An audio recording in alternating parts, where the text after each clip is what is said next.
Muy buenos días, a martes 28 de febrero, estamos despidiendo ya el segundo mes de este 2023. Le damos la bienvenida a Enfoque. Comentarles que esta mañana estaremos abordando temas de coyuntura de país, entre ellos en materia de seguridad como el régimen de excepción y por supuesto el análisis electoral de cara al 2024. Y para ello, como siempre, me encuentro muy bien acompañada de un experto en el tema. Estoy hablando de René Dorat, analista político, a quien desde ya le damos la más cordial de las bienvenidas.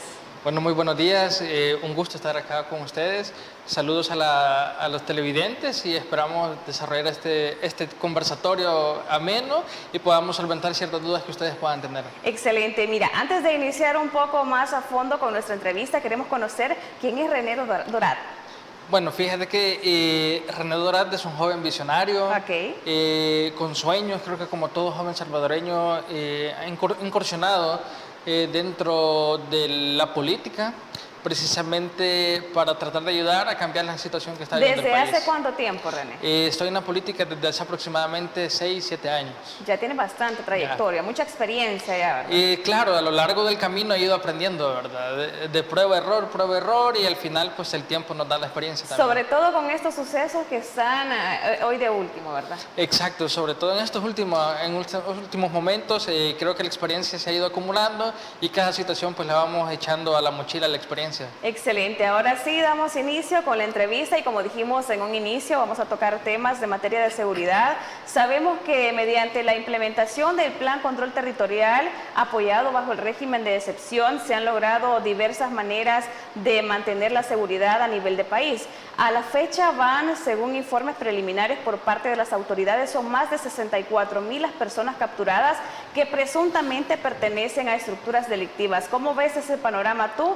¿Cómo ha sido el apoyo para la población salvadoreña? Bueno, creo que desde la implementación del Plan Control Territorial ha venido por fases. Ha venido por fases. Creo que la primera fase fue que cuando el gobierno de turno en estos momentos gana las elecciones, pues posteriormente pasa a tener control del Ejecutivo.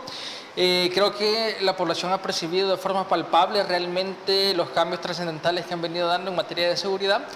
Precisamente para iniciar de lleno al tema, me gustaría hacer una retrospectiva en el sentido de ubicarnos o retroceder 4 quinquenios pasados. Es decir, venimos de un país extremadamente violento que anualmente producíamos un poquito o un aproximado de 271,000 víctimas producto de la delincuencia y principalmente producto de estas estructuras criminales. Es decir, con el mandato del expresidente Francisco Flores tuvimos un total de 212,366 personas asesinadas. Números que se ven totalmente incrementados con el mandato de Elías Santino Saca, un aproximado de 18,000, y posteriormente con el mandato del expresidente Mauricio Funes tiene una leve disminución a 17,530, pero los números se disparan ya con el último mandato del expresidente Sánchez Serén a una cantidad de 23,000 personas asesinadas. Veníamos en un promedio de 25 a 30 personas diarias asesinadas producto de la delincuencia. Creo que teníamos un país totalmente en crisis, una emergencia latente que ninguno de los gobiernos anteriores tuvo la voluntad política para poder intermediar o poder implementar algún plan que funcionara y que garantizara la seguridad de los salvadoreños. En ese sentido, es preciso destacar que cuando se toma las riendas del país por parte del gobierno actual, pues bueno, veníamos, esa es una retrospectiva que te he comentado, de un país extremadamente violento, superando inclusive a países que oficialmente estaban en guerra, por ejemplo. Es decir, países que oficialmente estaban en guerra, los índices de muertos eran menor a comparación de nosotros, que entre comillas teníamos una paz relativamente hablando. En ese sentido debemos de comprender que a través de la implementación del Plan Control Territorial es destacar lo siguiente. Hasta hace un par de semanas atrás había, las estructuras criminales en las zonas que estaban bajo su control. Zonas que no era tan fácil el acceso, ¿verdad? Zonas que no eran para nada el acceso. Teníamos ese miedo de poder llegar. Desde luego, o tenía que pedirle permiso a usted a los niños, como les decían, ¿verdad? En su momento, o hacerse acompañar de una persona residente del lugar, que esa persona se encargaba de solicitar el permiso para que uno pudiese entrar. De hecho, déjame comentarte una experiencia. Hace un par de semanas yo estuve en una comunidad de Soyapango, y yo les decía, y aquí no es peligroso, les consultaba yo a los líderes. Y la respuesta que él me emitía era: licenciado, si usted hubiese venido antes del plan control territorial o del régimen de excepción, usted ni tan siquiera se hubiese podido entrar, o si hubiese entrado, ya no hubiera salido. Tan así estábamos en nuestro país. Sí. Mira, René, más adelante vamos a hablar sobre todo el impacto en materia benéfica en cuanto al turismo y toda esa cuestión, pero debemos ser también un poco claras en el sentido de que a raíz de la implementación del régimen de excepción, que ha sido una estrategia bastante buena para salvaguardar la seguridad de la población, como ya lo dijimos, pero hay muchas controversias, es decir, en redes sociales hemos visto muchos movimientos que están apoyando a familiares de víctimas, por que así lo dicen, que han sido capturadas de forma errónea. ¿A qué debemos esto? ¿Será que actualmente sí se están evaluando a las personas que van a capturar, se les hace la debida investigación? Porque el problema principal acá era de que habían hecho una redada masiva de personas que realmente no tenían ningún vínculo con estructuras delictivas. Bueno, eso es lo que aparecía en redes sociales. Eso es lo que aparecía en redes sociales, claro. Mi pregunta es la siguiente: ¿dónde estuvieron todas estas personas cuando realmente se le estaban vulnerando derechos a la población honrada? Es decir, la comunidad internacional, por ejemplo, cuando se implementa el régimen de excepción, yo quiero destacar algo muy claro. Con el plan control territorial se miraban los avances, hubo una disminución drástico en el índice delincuencial, sí, en el tema de homicidios, por ejemplo, que conforme a los meses iba avanzando en la fase, de acuerdo al presidente, lo iba, y junto con su equipo lo iban analizando, pero lo que viene a ser el régimen de excepción viene a ser un complemento necesario a darle impulso y a darle celeridad a lo que es el plan control territorial. Es decir, lo que estamos viviendo en estos momentos de la desarticulación de las estructuras criminales, en este caso las pandillas de El Salvador, sí va a dar, pero aún sí va a dar a largo plazo con el plan control territorial. Exacto. El régimen de excepción lo que le viene a dar es celeridad. Y con lo que tú me preguntas, precisamente es hasta cierto punto risible, es decir, ya cuando nos vemos la situación seria de que están siendo procesados, pues ya nadie pertenece a pandillas, es decir, jamás, de hecho... Pero mira, no podemos dejar de lado el hecho de que sí es cierto que hay una estructura para el régimen de excepción, pero ¿qué sucede con el abuso de autoridad por parte de algunos policías? Que eso no tiene que ver nada con las decisiones del gobierno, es decir, eso ya es prioridad, es personal de cada autoridad.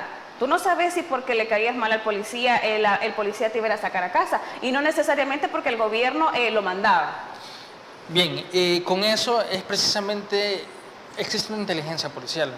Lo que sucede es que toda esta información que se vincula o se genera a través de la inteligencia policial no se va a hacer público, evidentemente. Y precisamente si sucede que investigan a estos policías, por así decirlo, autoridades, ellos pasan un proceso también de investigación, no les van a tolerar eso, aparentemente. Desde luego, no. De hecho, los medios están. Cuando las personas en efecto, no te voy a decir que todo el sistema es perfecto, siempre hay un margen de error, y no solo acá en El Salvador, sino que a nivel mundial con los países que son potencias también tienen su margen de error, pero existen los medios, existen las instituciones pertinentes para poder denunciar los abusos de autoridad, para poder denunciar cualquier otra vulneración de derecho de orden constitucional o de derechos humanos, por ejemplo, producto de la PNC. Exacto, mira, ahora vamos a las cosas positivas que se han visto palpables mediante la aplicación del régimen de excepción, y tenemos una reducción considerable en materia de extorsión. ¿Cómo están ahora los pequeños comerciantes que apenas podían vender anteriormente y pues ya iban a sacar lo poco que vendían para poder pagar la famosa renta? Bueno, creo que son de las evidencias palpables que se pueden ver con solo salir de la casa. Uno va al centro, por ejemplo, ahora vamos al centro histórico, creo que con una mayor confianza. Voy con una mayor confianza, de hecho hace un par de semanas ya llevas tu teléfono en mano. Ya llevo mi teléfono en mano, estoy haciendo un video sin el miedo, sin el temor que me hubiese pasar algo. Con el tema de los comerciantes, pues es evidente. que tenían que pagar una cuota de extorsión porque si no atentaban contra su vida, y se miraba a diario en los medios de comunicación, matan a X comerciante por negarse a pagar lo que es la extorsión, y ahora uno va y les hace esa consulta y les dice, no, gracias a Dios, lo que yo pagaba ahora de extorsión, ahora me queda mayor margen de ganancia, lo puedo invertir en esto, incluso se generan muchísimos más empleos. Exactamente. Otro punto importante también que hay que destacar, y en esto pues las redes sociales se han lucido cuando es de materia positiva, es decir, hay algunos comercios, pequeños comercios que tienen cámaras de videovigilancia instaladas. Hemos visto que han sido grabados algunos delincuentes que precisamente llegan a cobrar la famosa extorsión, o simplemente también ha pasado de que llegan y se observa cómo roban algo, y hemos visto la pronta atención por parte de las autoridades. Hoy se sube el video, mañana prácticamente están presentando la captura de esa persona. Lo que los salvadoreños le decimos 3 doritos después. 3 doritos 3 doritos después. No, claro, cuando hablamos en materia de seguridad debemos de comprender que tanto los planes implementados a través del gobierno, el ejecutivo, el legislativo y el judicial tienen que ir paralelo de una forma con un engranaje perfecto a la parte de la tecnología. Es decir, ahora los salvadoreños estamos viviendo una coyuntura tal que vamos en el tráfico, por ejemplo, y sucede una situación de intolerancia, alguien toma un video, el video se hace viral y a la hora o al día siguiente ya presentan la persona capturada. Situación que en el pasado esto no funcionaba, es decir, quedaban un cierto margen de impunidad, incluso cometían... Bueno, Solo te tomaban prácticamente la anotación de la denuncia que tú presentabas, pero tú no mirabas esa solución oportuna a lo que había pasado. Desde luego, no nos vayamos muy lejos. Hay un caso que lo dije en un medio de comunicación hace un par de días atrás que me duele y me sigue doliendo, que es el caso de mexicanos cuando quemaron un autobús. Exacto. O sea, como en pleno siglo XXI delincuentes van a quemar un autobús lleno de personas, es decir, y hasta la fecha creo que no presentaron ninguna captura o no dieron información, el hecho quedó en impunidad total. Es situación que ahorita sucede algo por el estilo e inmediatamente se activan todos los protocolos de emergencia, todas las instituciones que están trabajando de forma articulada, incluso tenemos el gabinete de seguridad ampliado, que eso le da mayor beneficio a la población en el sentido de que antes cada institución era como un microestado o una balsa. Independiente, y no se podían sumar. Exacto, cada institución agarrada por su rumbo, ¿verdad? Y como que eran enemigos entre ambos. Ahora no, ahora todas las instituciones están trabajando de forma unísona, unidos bajo un mismo objetivo. Excelente, esa es la importancia, como ya mencionábamos anteriormente, de la pronta respuesta por parte de las autoridades cuando la población presenta una denuncia mediante un video. Vemos cómo rápidamente se mueven y ya presentan pues también los resultados. Es muy chévere ver en las redes que aparece denuncia tal acá y a la par ya aparece la persona, ya sea mujer u hombre, esposado. Desde luego, no es muy agradable ahora el clima que... Claro, la oposición siempre está criticando el tema del régimen de excepción, ¿verdad? Ahora con la comunidad internacional nos están diciendo que se están vulnerando los derechos a la población salvadoreña, pero yo creo que tú sales, yo salgo y en ningún momento nos hemos topado, hemos tenido la situación que nos están violentando algún derecho de orden constitucional. Sí puede ser que en algún retén pues, nos pidan los documentos, como ha sido normal toda la vida, pero creo que las personas, yo siempre digo una cosa, las personas que andan en malos pasos son los primeros que saltan cuando se ponen medidas drásticas para contrarrestar la delincuencia. Acá en El Salvador hay algo muy importante y destacar que a través del régimen de excepción que se han recuperado territorios que habían sido tradicionalmente perdidos por el Estado y tradicionalmente propiedad, así técnicamente propiedad de las pandillas de nuestro país. A esto se le denomina en materia de seguridad ciudadana estados vacíos. Es decir, vimos un ejemplo claro de una empresa que produce pizzas acá en San Salvador Fuerte, una franquicia que hasta hacía publicidad que ahora ya podían entrar en ciertos territorios que anteriormente habían sido controlados por las pandillas. Entonces, muy bien, ¿verdad? Hasta ese punto hemos llegado realmente. Excelente. Mira, vamos a seguir conversando más de este tema después de la pausa comercial. No sin antes comentarle a nuestros amigos televidentes que si usted necesita recibir medicamentos hasta la puerta de su casa, nada más debe llamar o escribir al número de teléfono 2609-9000 y Farmacias La Buena le lleva las medicinas que usted tanto necesita, por supuesto, hasta la puerta de su casa.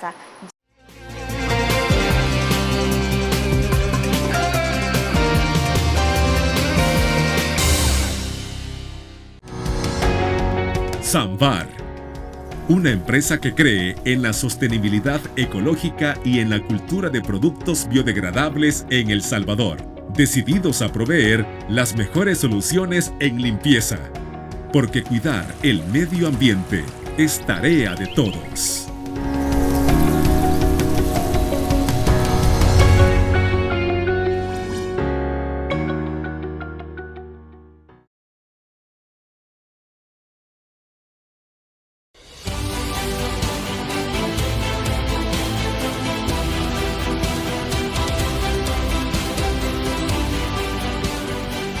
Nuestro compromiso, nuestra pasión, son algunas de las cosas que nos caracterizan como salvadoreños.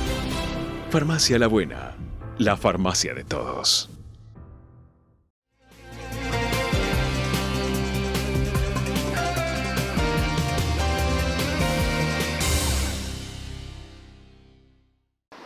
Gracias por acompañarnos, ya estamos de regreso acá en Enfoque. El tema de esta mañana es coyuntura nacional. Estamos abordando en el bloque anterior los beneficios del régimen de excepción, aunque también abordábamos algunas problemáticas o controversias que se han realizado. Me encuentro acompañada con el experto analista político René Dorat y vamos a hablar también cómo ha sido el impacto en materia positiva del régimen de excepción en cuanto al turismo acá en el país. Tenemos conocimiento que muchas personas están acercando a nuestro país y dicen que uno de los principales beneficios que se tiene es la seguridad con que los turistas pueden acercar, visitar nuestros países con total tranquilidad, visitar nuestro país. Claro, esto es un impacto positivo que está generando en nuestro país y que mejora la economía no solo a nivel nacional, sino que también a nivel personal de las familias que se dedican a tener sus negocios, restaurantes o ventas, porque viene el turista y viene a invertir. Es muy importante destacar, por ejemplo, yo estaba en una entrevista hace un par de meses atrás y escuchaba al entrevistado decir que cuando se bajó del avión en un país europeo, lo primero que le decían en El Salvador, si te bajas del avión y logras llegar con bien hasta el lugar de destino, hasta el hotel, esa ganancia. Con ese miedo estaba la población. Venían muchos cruceros y no bajaban. Y no bajaban porque, o sea, los mismos países les tiraban la alerta que El Salvador era un país de los más violentos a nivel mundial. Entonces ahora que se ha bajado la alerta, incluso en el 2019 sale San Salvador como una de las capitales, que era una de las capitales más violentas a nivel del mundo, sale de la lista de esas capitales. Ahora está una de las capitales no segura porque estamos en un proceso de cambio, pero sí ya con un nivel delincuencial reducido. Y esto se ve favorecido porque vemos inversión, vemos turistas, vemos personas, incluso por las redes sociales se ha dado a conocer que una pareja inglesa ahora quiere venirse a casar acá en El Salvador. Incluso preguntan qué se necesita para vivir acá en El Salvador. Viene el turismo, incluso es el turismo externo, también el turismo interno que nosotros practicamos. Ahora con mayor confianza pues podemos salir sin el miedo a que en el camino o en el lugar nos pueda suceder algo, porque la situación está controlada y eso le beneficia a la población y beneficia totalmente a la economía. Exactamente. Mira, algo importante que hay que destacar también, si bien es cierto que hemos mejorado muchísimo en materia de seguridad, también vemos todas esas estrategias en poner nuestro país, en mejorar en materia de turismo, es decir, tenemos el Sunset Park, tenemos también el apoyo que tienen los pueblitos mágicos de acá de El Salvador y eso también da una mayor vistosidad y permite que los extranjeros pues decidan venir a explorar nuestro pulgarcito. Sí, nosotros quiero destacar que nosotros, por ser un país pequeño de 21.000 kilómetros cuadrados, tenemos una ventaja enorme y riqueza natural. La ventaja, y a los turistas les encanta, yo estuve trabajando un par de tiempo en el ámbito turístico y yo les preguntaba qué era lo que más les gusta de El Salvador y ellos me decían, lo que me gusta es que en la mañana yo puedo estar o despertarme en una montaña con un clima fresco y en la tarde yo estoy en una playa. Situación que en mi país me llevo 2 o 3 días de viaje o tengo que agarrar un avión para estar en ambos puntos. Entonces, creo que nuestro país es hermoso, es lindo, tenemos playas, gastronomía también, tenemos gastronomía, la amabilidad de la gente. Esa calidez humana. Esa calidez humana, ese calorcito salvadoreño que nosotros poseemos, le encanta al extranjero y creo que poco a poco vamos a ir posicionándonos no solo en un país referente en temas de seguridad, sino que también un país referente en temas de turismo. Mira, y eso también hay que mencionarlo, beneficia a los pequeños comercios, es decir, tú vas a una playa y observas cómo está la señora de la minuta, cómo están la señora de las artesanías, el señor, por así decirlo, y están ahí comercializando sus productos. Han tenido un incremento bastante considerable en cuanto a sus productos que los puedan ofrecer a las personas que llegan, ya sean turistas nacionales o extranjeros. Claro, desde luego, eso viene a beneficiarlos bastante a ellos, incluso a estas personas en su momento pagaban extorsión. Ahora, no les quedaba prácticamente no les quedaba nada, no les quedaba nada. Ahora imagínate, sin pagar extorsión, con más turismo, se desarrolla la economía y se dinamiza la economía en nuestro país. Bienestar para la familia salvadoreña. Bienestar totalmente para la familia. Cerramos por el momento el tema del régimen de excepción. Es momento de conversar, según tu postura, ¿cómo ves el movimiento, la participación política de los jóvenes? ¿Es bien aceptada?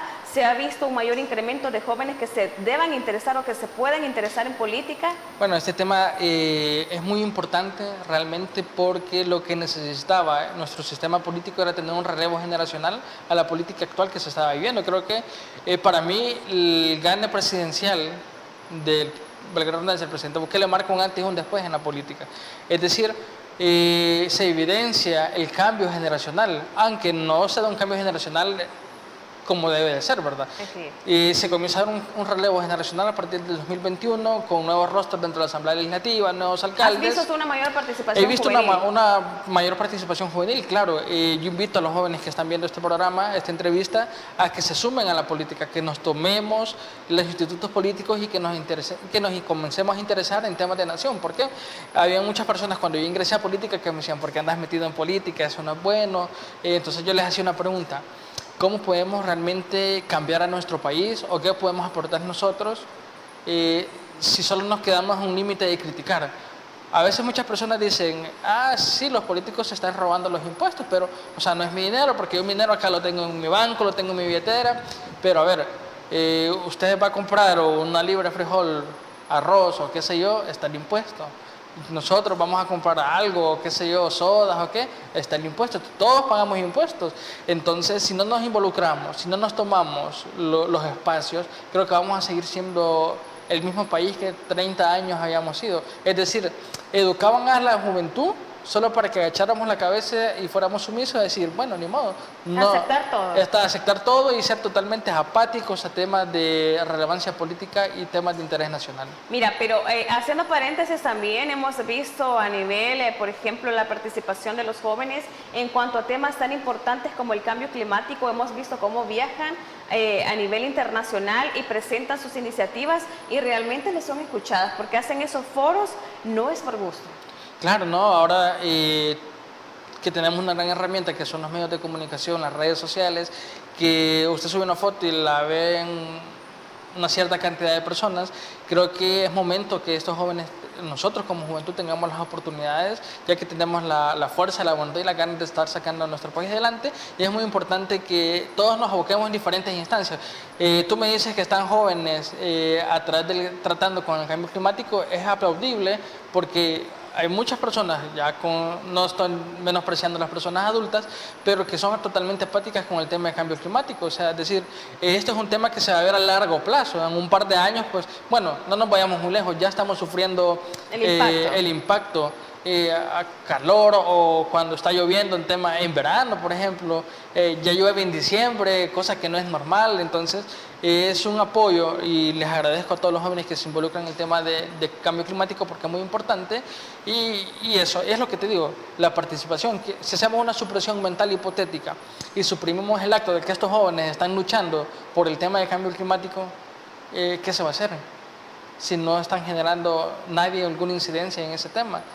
Acá es el ejemplo donde nosotros tenemos que tomar un papel relevante y ser agentes de cambio. Exactamente, mira, tocaba el tema del cambio climático, la participación juvenil, para consultarte a ti, ¿cómo ves tú si hay diferentes organizaciones que están apoyando las iniciativas de los jóvenes en temas ambientales? ¿Será que también hay organizaciones que están apoyando a los jóvenes para que se puedan involucrar en política? Sí. ¿O es algo meramente individual? Bueno, hay diferentes instancias como uno puede hacer política. La política no solo está dentro de un instituto político y optar por cargos de elección popular. que ese al final viene siendo una consecuencia de. Yo creo que la política es lo que hacemos a diario, ayudar a las personas. Buscamos un concepto rápido en internet de qué es política, es el bienestar común. Entonces, pero donde realmente se toman decisiones de nación y donde podemos realizar un cambio trascendental que impacte directamente a la sociedad de forma positiva es en la palestra política. ¿Y cómo podemos llegar a estos cargos de elección? A través de un vehículo que la misma Constitución nos establece, que es un instituto político. Entonces, no todos los partidos lamentablemente le dan la oportunidad a los jóvenes porque todavía siguen arraigados en el sentido de que nos tienen estigmatizados a nosotros como juventud, que solo nos ocupan para relleno, para llenar eventos, para mover sillas, más no así para poder optar a cargos de elección popular. Incluso cuando se realizan los partidos políticos, las internas de ellos, participa un cierto porcentaje de jóvenes, pero ya está todo arreglado, que las mismas personas, adultas mayores, que tienen años de estar controlando el partido, vuelven a quedar y los jóvenes no ganan. Entonces, como te repito, no todos los partidos, todos los institutos políticos les dan el acceso a los jóvenes a que tengan voz y voto, pero creo que esto está cambiando y creo que si estos partidos siguen en esa misma línea, va a llegar un momento pues que, bueno, ya les pasamos factura en el 2019, Exacto. 2021, se dieron cuenta, pero va a llegar un momento en que de verdad no van a tener vida en lo absoluto políticamente hablando. Mira, antes de entrar de lleno al tema de análisis electoral de cara a los comicios del próximo año, ¿cómo ves tú en general? Hemos visto además, perdón por redondear, cómo en muchos partidos políticos se han involucrado los jóvenes y tienen voz y voto. En los partidos actuales vemos muchos jóvenes. Bueno, esto es muy importante porque la sociedad, creo que estábamos cansados de ver los mismos políticos tradicionales sentados en los puestos de toma de decisión. Por ejemplo, había diputados dentro de la Asamblea Legislativa que tenían la edad que yo tengo, 28, 27 años, Okay. eran los años que ellos tenían de estar adentro de la Asamblea Legislativa. ¿Y qué era lo que No aportaban? había esa oportunidad para los jóvenes. No había esa oportunidad para los jóvenes. Para los Ahora- jóvenes, como quien dice, que van con la mente fresca. Exacto, que tenemos mente fresca, la fuerza, la voluntad y estamos preparados. Y Incluso, no dejamos de lado tampoco el hecho de aquellos políticos de que ya tienen su trayectoria, y la trayectoria de años se respeta también. desde luego, yo como siempre lo he dicho, la experiencia Cuenta muchísimo. muchísimo y conforme van pasando los años se va adquiriendo, pero también tenemos que generar los espacios, también tenemos que, yo digo, sentar los pies sobre la tierra y ver que también están los jóvenes. Tenemos que darle espacio a los jóvenes, a la juventud que se está preparando, pero ahora lo que sucede es que se preparan los jóvenes, pero no tenemos los espacios en los institutos políticos. Pero creo que esto paulatinamente va a ir cambiando y los partidos tradicionales que se queden en el formato antiguo, que los jóvenes nos tienen estigmatizados y no nos abren las puertas, pues la misma sociedad los va a ir borrando de la palestra política. A nivel salarial, según tu experiencia o según comentarios que hayas escuchado por ahí, ¿realmente a los jóvenes que están participando en política, el salario de ellos es competitivo de acuerdo a sus conocimientos o nada más siempre estigmatizan por decir, sos joven, te mereces nada más eso? Bueno, he tenido casos personales que por el simple hecho de que me ven joven, me dicen, no, mira, pues tú no Pasantías, tienes hacer pasantías y no remuneradas, por ejemplo, o uno opta a un cargo en una empresa privada, por ejemplo, y le piden 5 o 6 años de experiencia. ¿De dónde lo vas a ¿Y de sacar? dónde? Y ponen un límite de edad, es decir, de 25 a 28 años y con 7 años de experiencia. Y si uno en esta etapa estuvo de estudiante, ¿cómo vamos a tener la experiencia? Entonces, creo que no es lógico ni coherente, ¿verdad? Pero sí he tenido situaciones personales, casos muy personales y particulares que me han dicho, no, pero vos estás joven, puedes ganar esto. Entonces, uno, bueno, se quema las pestañas estudiando 5 años en la universidad y creo que no es justo que lo traten así. A nivel personal, ¿cómo ha sido tu cambio de experiencia? Es decir, hace par de años, iniciaste hace 6 años, en el tema meramente político, ¿cómo ha sido ese cambio? ¿Has sentido tú que has avanzado muchísimo en los tiempos actuales o cómo vas? Pues he sentido que sí he dado ciertos avances en el sentido de que iniciamos dentro de la política, pero siempre con el mismo problema que estigmatizaban a los jóvenes, o nos decían, tú no tienes la experiencia para estar acá, tú no tienes el conocimiento, pero si no nos daban la oportunidad de poder obtener la experiencia o poder obtener el conocimiento, creo que No se podía. no se ¿verdad? podría. No se Entonces, podía. en tema personal sí he avanzado. ¿Te sientes como más animado a poder Me siento más seguir dando animado. un poco más de ti? Siempre tenemos altos y bajos. En los altos altos cuando uno está, que sí estoy en política con toda la fuerza, y los bajos es a veces que nos suceden situaciones adentro de la política, es como que no, ya no quiero continuar, pero yo me pongo a pensar, yo visito las comunidades, le genero proyectos a las comunidades, tengo proyectos en beneficio de las comunidades, trabajo también con ONG para llevarles diferentes proyectos a las comunidades, entonces yo digo, ok. Eso tenías que comentarlo al principio, René. Exacto. Mira, nos vamos a pausa comercial, nuevamente recordarles a nuestros amigos televidentes que si necesitan recibir medicamentos hasta la puerta de su casa, solamente tiene que llamar o escribir al número de teléfono 2609-9000 y Farmacias La Buena le lleva las medicinas que usted tanto necesita, por supuesto, hasta la puerta de su casa. Vamos a entrar...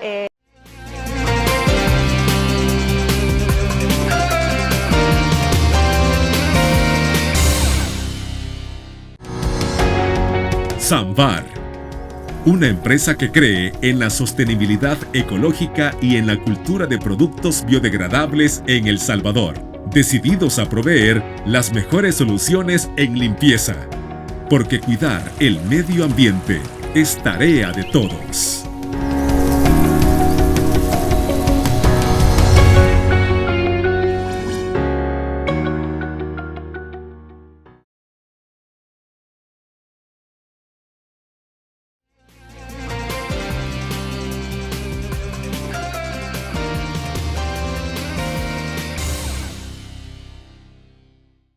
Muchísimas gracias, amigos televidentes, por continuar con nosotros. Buen provecho para ustedes y a esta hora ya está disfrutando su bendecido desayuno. Esta mañana estamos abordando temas muy importantes referentes a la coyuntura del país. En bloques anteriores hemos hablado sobre el régimen de excepción y, por supuesto, cómo se ve en la actualidad la participación juvenil en la política. Estoy acompañada de un experto en el tema, el analista político René Dorat, y quiero conocer la postura de cómo ve el panorama de cara a las próximas elecciones. Bueno, el panorama que podemos visualizar de cara a las próximas elecciones es muy favorable en el aspecto de que yo siempre he dicho que aparte de que emitir el sufragio sea un derecho, este es un deber cívico patriota que todos salvadoreños tenemos, porque tenemos la responsabilidad de poner a las personas idóneas en las riendas del país. En las riendas del país. Por ejemplo, hay un dato muy importante que para el 2019, según datos, no lo digo yo, lo dice el Tribunal Supremo Electoral, que habían personas a nivel nacional para poder votar aptas, que eran 5.262.463 personas para votar.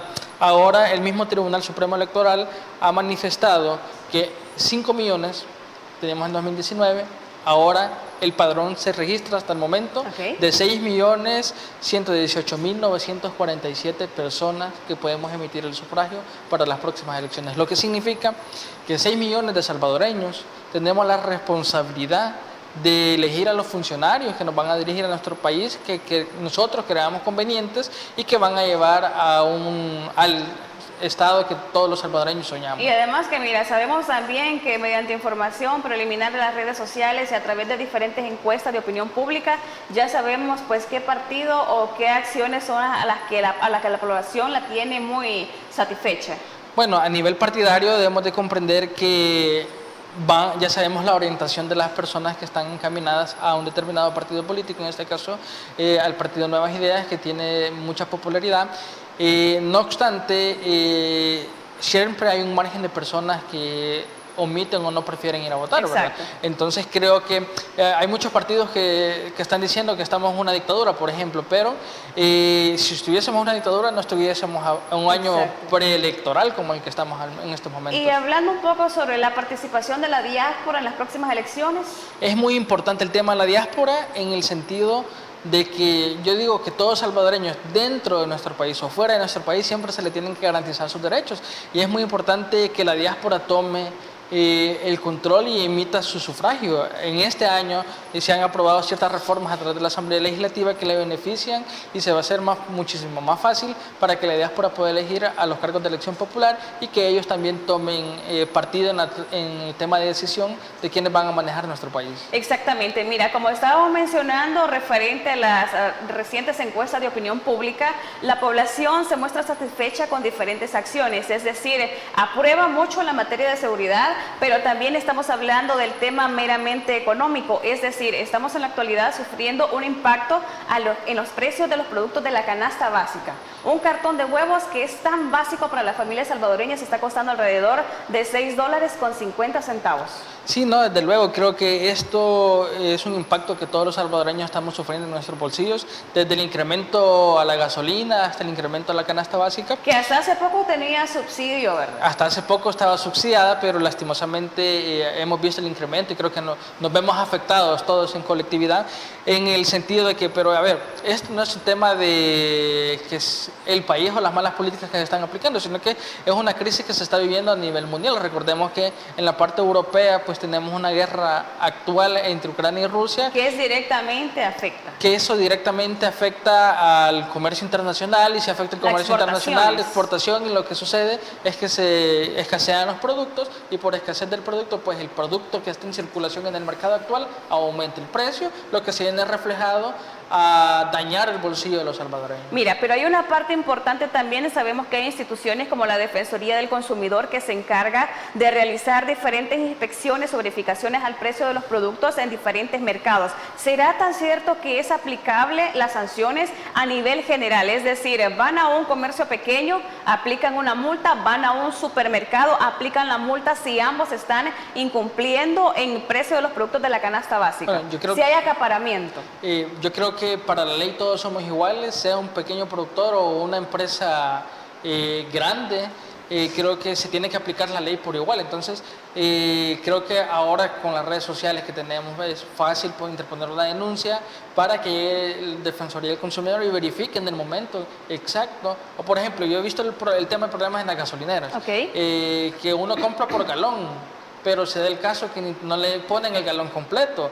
Entonces es ahí donde tiene que estar la protección al consumidor pendiente, ¿verdad? Para proteger los intereses del pueblo salvadoreño y que los precios no se vayan al alza tal cual ellos los han fijado. Muy bien, mira, hay algo importante también que quiero recalcar, y es el hecho, ya que tocamos el tema de la gasolina. Cuando tenían ese subsidio, es muy importante que las personas mencionaban, bueno, tiene el subsidio para la gasolina, es beneficioso para los que tienen vehículo, y no es así. Si entramos de lleno a estudiar, a observar, el mercado que transporta, por ejemplo, las verduras, gasta combustible. Ante un incremento de combustible, claramente la persona tiene que trasladar ese costo a la población.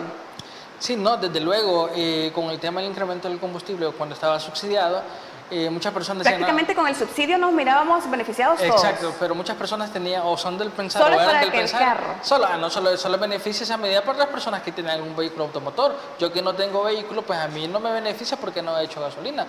Pues no, la situación no es así. Tú muy bien lo has dicho, que los productos, por ejemplo, las verduras que ingresan al país o X producto, utilizan un medio de transporte, y ese medio de transporte se mueve a través de combustible fósil, y ese combustible fósil, si se ve elevado, los vendedores lo que aplican es un incremento del producto, y si le incrementan el producto, pues lo que vamos a sufrir, un mayor costo. Hay un mayor costo. Por ejemplo, lo podemos ver, yo voy a comprar una caja de papas a un X lugar, de valer $15 se dispara a valer $25, entonces eso lo vemos y la economía pues no está para tener estos precios tan elevados que de la noche a la mañana se están disparando. Exacto, mira, también existen diferentes medidas, diferentes iniciativas que se están implementando ante el alza de productos de la canasta básica. Por ejemplo, tenemos los famosos agromercados, que es consumo local de gente que también tienen sus gallineros, tienen a la venta huevos, tienen a la venta, como ya dijimos, comercio local. Tenemos también la implementación de huertos caseros, que es también muy importante, que creo que todos o muchísimos desde la casa podríamos tener una huerta de tomate o lo que sea. Lo que sucede acá, y hay que tocarlo, es que los salvadoreños ahora nos tenemos que apoyar y apoyar más en el producto salvadoreño. Y lo están comprando a menor precio. Si es producido acá por personas, no solo dinamizamos nuestra economía nacional, le apoyamos a la familia, apoyamos al pequeño productor, y esto se ve reflejado que nosotros podemos adquirir el mismo producto que nos está vendiendo una empresa extranjera en un supermercado. Hay que cancelar el transporte, hay que cancelar la puesta en estante. Y entonces hay que se ve reflejado en el precio, que nosotros no lo vemos, pero el precio lo incluye. Entonces, ahora como salvadoreños tenemos que apoyar a estas personas en los agromercados, irles a comprar, aparte que es el mismo producto, solo que más barato, más económico. Y mucho más fresco y mucho también, más ¿verdad? fresco. Mira, me llama mucho la atención, me gusta mucho. En redes sociales vi una fotografía de una persona que acababa recién de comprar su cartón de huevo y decía, yo compré mi cartón de huevo a $3. Vaya, qué buena oferta. Sí, no, es muy, creo que de 3 a 5 dólares se siente el cambio, pues, es decir... A $6, a $6, $6.50, que está el cartón de huevos, a $3, creo que nos queda un margen de diferencia que con ese el resto, el vuelto que nosotros le decimos, ya podemos comprar inclusive otras cosas, otros productos para el consumo de la vivienda. Mira, y nosotros estamos recalcando el huevo porque prácticamente es un producto esencial de las familias salvadoreñas, y no nada más de la familia, porque también es esencial para los comercios, los comedores. Tú vas a comprar, nosotros que trabajamos, vamos a comprar nuestro desayuno, pues ahí nos venden el huevo. Sí, no, desde luego creo que el huevo es un factor muy importante en la alimentación de todo salvadoreño. Creo que nunca falta en las casas de acá, de todos los salvadoreños, algún cartón de huevos, es decir, siempre está en nuestra dieta y siempre es consumible a diario. Entonces, esto nos daña muchísimo cuando lo vemos que se aumenta casi el doble del precio normal, porque precisamente tenemos otros gastos dentro de nuestros hogares y no está contemplado que se disparen los precios tan repentinamente. Entonces es momento de apoyar al pequeño productor, comprarles a ellos, incluso más fresco, el producto puede ser de mejor calidad. Estamos creciendo y dinamizando nuestra economía nacional, local y familiar de las personas productoras. Exactamente, y tal vez en algún momento podamos ser menos dependientes a las exportaciones, ¿verdad? Exacto, lo que sucede, a las importaciones. Lo que sucede es que hay que cambiar de mentalidad, a veces porque la marca lo vende. Por ejemplo, la marca te vende y solo porque la marca X lo tiene, quiere decir que es mejor producto. Y sin darnos cuenta que en las viñetas dicen las producciones y es hecho en El Salvador. Es decir, solo por poner la marca está 4 veces mayor el precio que realmente está con el pequeño producto. Muy bien, importante el consumo local. Nos vamos nuevamente a pausa comercial, no nos cambie, porque ya regresamos para finalizar esta entrevista de Enfoque.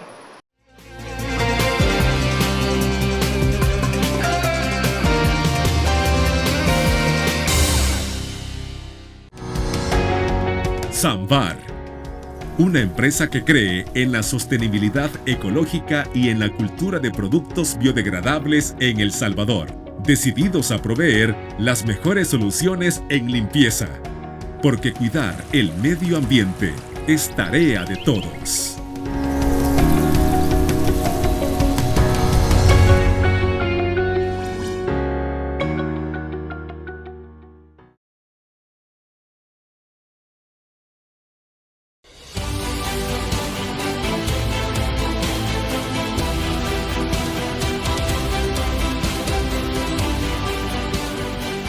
Nuestro compromiso, nuestra pasión, son algunas de las cosas que nos caracterizan como salvadoreños. Farmacia La Buena, la farmacia de todos.